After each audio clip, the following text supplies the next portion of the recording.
Assalamualaikum Ustaz, apakah puasa sunnah Senin Kemis pahala juga dilipat gandakan? Semua amalan dilipat gandakan pahalanya. Ya, semua amalan dilipatkan ganda pahala oleh Allah Azza wa Jalla. Ya.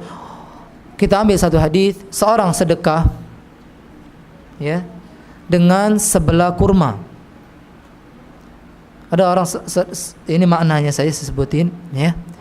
Sedekah dengan sebelah kurma, ikhlas kepada Allah Azza wa Jalla, Allah terima dengan tangan kanannya.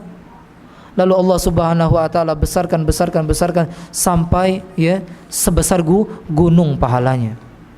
Semua amal dilipat gandakan jika dia ikhlas. Amal sedikit lebih baik jika dia ikhlas sesuai dengan sunnah Nabi sallam daripada banyak ya ikhlas tidak. Dakati contoh dari Nabi sallallahu alaihi wasallam.